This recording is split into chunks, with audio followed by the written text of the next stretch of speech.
ಕೇರಳದ ಭೀಕರ ದುರಂತದ ಬೆನ್ನಲ್ಲೇ ರಾಜ್ಯದಲ್ಲೂ ಹಸಿರು ಯುದ್ಧ.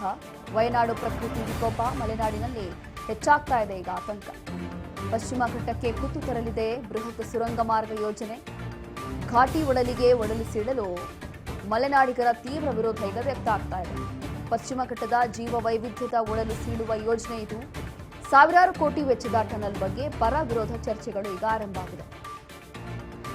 ವಾಹನ ದಟ್ಟಣೆ ನೆಪ ಇವರಿಗೆ, ಅಭಿವೃದ್ಧಿ ಜಪ.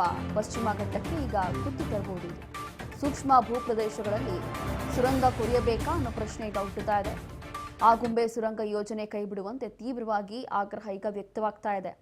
ಹೀಗೆ ಈ ಯೋಜನೆ ಏನೋ ನೀವು ಜಾರಿಗೆ ತರ್ತೀವಿ ಅಥವಾ 3,500 ಕೋಟಿ ವೆಚ್ಚದಲ್ಲಿ ಈ ಯೋಜನೆ ಮಾಡ್ತೀವಿ ಅಥವಾ ಅಭಿವೃದ್ಧಿ ಮಾಡ್ತೀವಿ. ಕಾರಣ ಏನು ಅಂತಂದ್ರೆ ಅತಿ ಹೆಚ್ಚಾಗಿ ಟ್ರಾಫಿಕ್ ಇರುತ್ತೆ, ಟ್ರಾಫಿಕ್ನ ನಿಯಂತ್ರಣಕ್ಕೆ ತರಲಿಕ್ಕೆ ಈ ಒಂದು ಯೋಜನೆ ತರ್ತಾ ಇದ್ದೀವಿ ಅನ್ನುವಂಥದ್ದು ಸರ್ಕಾರ ಹೇಳಬಹುದು. ಆದರೆ ಇದೆಲ್ಲವೂ ಕೂಡ ಎಷ್ಟರ ಮಟ್ಟಿಗೆ ವರ್ಕೌಟ್ ಆಗುತ್ತೆ ಅನ್ನುವಂಥದ್ದು ಗೊತ್ತಿಲ್ಲ.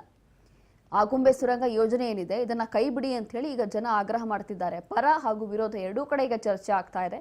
ಬಟ್ ಇಲ್ಲಿ 3,500 ಕೋಟಿಯ ಯೋಜನೆಯನ್ನ ಇವರು ಮುಂದೆ ತಂದಿರುವಂಥದ್ದು. 3,500 ಕೋಟಿ ಯೋಜನೆಯಲ್ಲಿ ಈಗ ಟನಲ್ ನಿರ್ಮಾಣ ಮಾಡ್ತೀವಿ ಅಂತ ಹೇಳಿ ಮುಂದಾಗಿದ್ದಾರೆ.